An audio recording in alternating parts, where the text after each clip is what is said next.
Ito ang latest weather update.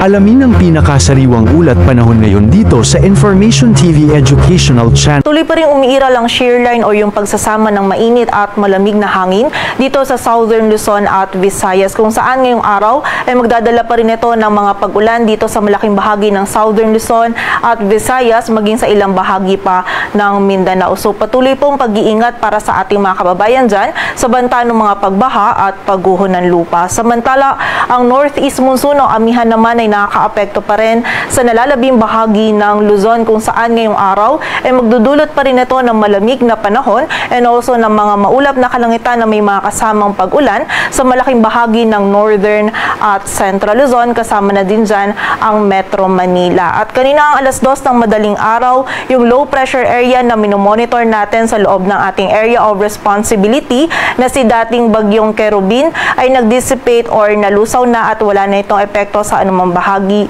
ng ating bansa. Samantala, sa kasalukuyan naman ay meron tayong minomonitor pa na isang low pressure area sa labas ng ating area of responsibility, kung saan itong LPA na ito ay huling namataan sa layong 1,575 kilometers kanluran ng Mindanao. At ayon sa ating latest analysis ay hindi natin inaalis yung possibility na ito ay ma-develop at maging isang bagyo within the next 24 to 48 hours.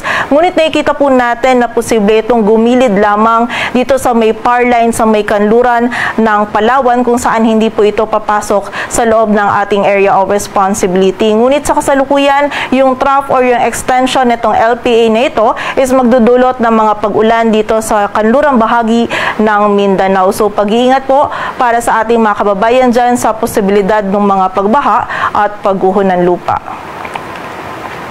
At para nga sa magiging lagay ng panahon ngayong araw ng Sabado, patuloy pa rin makakaranas ng maulap na kalangitan at mga pag-ulan ang bahagi ng Calabarzon, Mimaropa, maging ang bahagi din ng Bicol region. So pag-iingat pa rin po para sa ating mga kababayan dyan sa banta pa rin ng mga pagbaha at pagguho ng lupa na dulot po ng shear line. Samantala, magiging maulap din yung kalangitan na may mga kasamang pag-ulan dito sa bahagi ng Cagayan Valley, Cordillera Administrative Region, Aurora, Nueva Ecija, Bulacan at dito sa Metro Manila, dulot naman yan ng amihan. At sa nalalabing bahagi ng Luzon ay meron lamang tayong mararanasan ng mga may hinang pagulan or pag-ambon na dulot pa rin ng amihan. Agwat ng temperatura sa Metro Manila ay mula 24 to 29 degrees Celsius.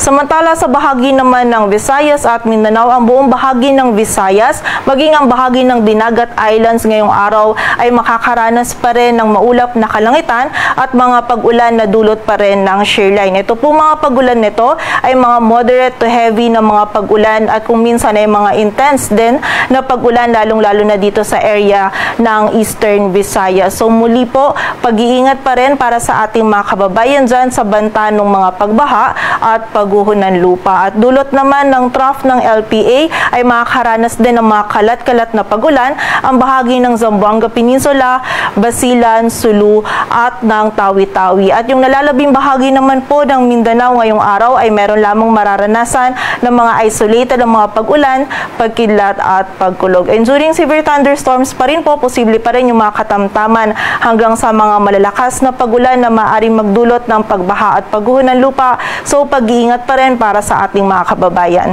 Agwat ng temperatura sa Cebu ay mula 25 to 29 degrees Celsius at sa Davao naman ay 25 to 31 degrees Celsius. At sa kasalukuyan, dahil nga sa shear line ay meron tayong nakataas pa rin na weather advisory, kung saan meron pa rin tayong mga heavy to intense na mga pag-ulan na mararanasan sa Palawan, Oriental Mindoro, maging sa bahagi din ng Quezon at ng Camarines Norte. Samantala, moderate to heavy naman yung mga pag-ulan sa Occidental Mindoro, maging sa bahagi din ng Antique, Aklan, Capiz, Iloilo, Romblon, Marinduque, sa bahagi ng Laguna, nalalabing bahagi ng Bicol region, sa Northern Samar, Samar at Eastern Samar. So muli po, pag-iingat para sa ating mga kababayan dyan sa banta pa rin ng mga pagbaha at pagguho ng lupa. Samantala, bukas naman meron pa rin mararanasan ng mga heavy to intense na mga pag-ulan na dulot pa rin ng shear line dito sa bahagi ng Camarines Norte, Camarines Sur, maging sa bahagi din ng Catanduanes. Samantala, moderate to heavy naman sa Palawan, Oriental Mindoro, Marinduque, Quezon, Romblon, maging sa bahagi bahagi din ng Aklan, Capiz, nalalabing bahagi pa ng Bicol Region, Northern Samar, Samar at Eastern Samar.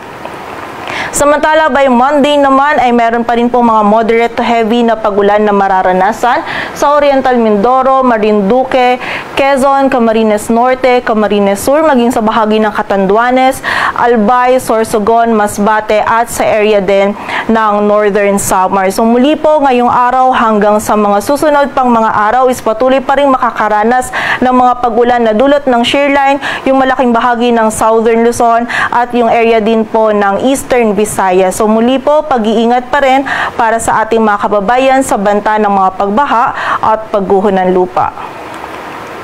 At sa kasalukuyan, meron din tayong nakataas pa na gale warning sa northern at eastern coast ng Catanduanes kung saan hindi pa rin natin pinapayagang pumalaot yung mga kababayan natin mga isda, pati na rin yung may mga maliliit na sasakyang pandagat.